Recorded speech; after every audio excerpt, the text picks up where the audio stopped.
Hello, this is Tanya with TK Sewing Machine and Repair, and today I have a Kenmore 55, and this is a 55-1.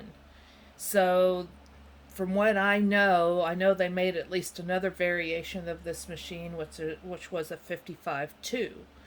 So this is a 55-1, and just an amazing machine. This machine, when I got it, was covered. Probably like 60% of the machine was covered in blue latex paint. So I had to take all the paint off of it and off of the motor, the hand wheel, all the way around the back of the machine. It was just a mess, just an absolute mess. So what I decided to do, because the process that I use to get the paint off, I tried to do it gently first. The process that I used to get the paint off also took off some of the Godzilla finish. So this is bare metal down here with a little bit of the primer left over. And what I did is I did a clear coat all over the entire machine, so it'll prevent it from rusting over. And I just kind of think it really gives the machine kind of a real steampunk look. It's just, I think the machine just looks amazing. I would like to keep this one, but I can't keep all the machines I'd like to keep. So this machine just works really, really well.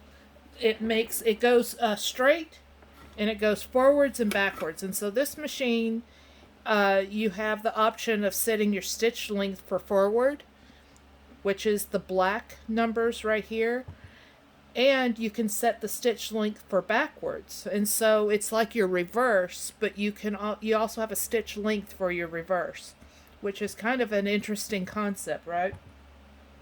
So it makes a beautiful, beautiful straight stitch. I love this era of Kenmores. I have one that I just absolutely love. So let's do some test stitches.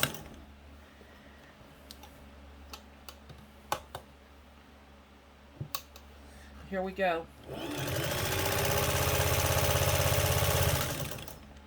So this machine has been rewired.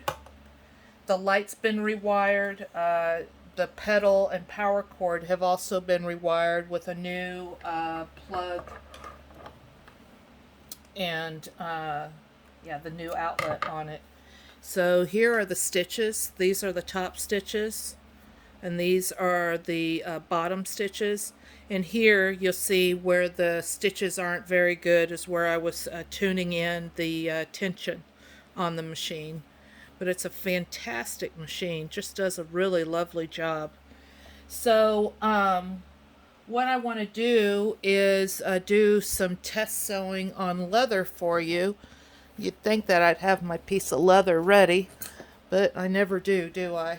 So this is some leather that's about 1.2 millimeters thick.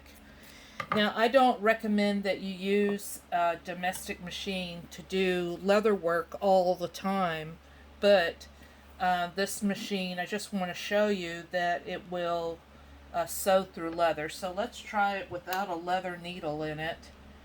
And always have to remember, this machine, you have to roll the hand wheel away from you, not towards you. So here we go.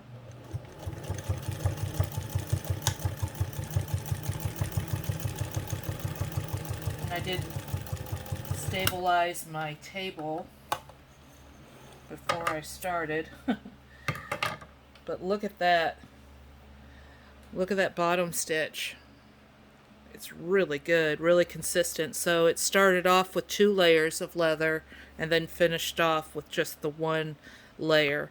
So I've tested these machines before, and they will do multiple layers, particularly if you use a leather needle with it, but I didn't put a leather needle in this machine today.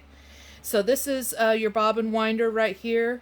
To engage it, you just push this lever, and the bobbin winds very easily. It comes with its wishbone bobbin case, matching foot pedal, and as you can see, everything has been rewired. So this machine ends up in your home. I hope you enjoy it. And just to remind you, find me on Facebook, TK Sewing Machine Repair, and look at all the machines that I have available in my store. Thanks for watching.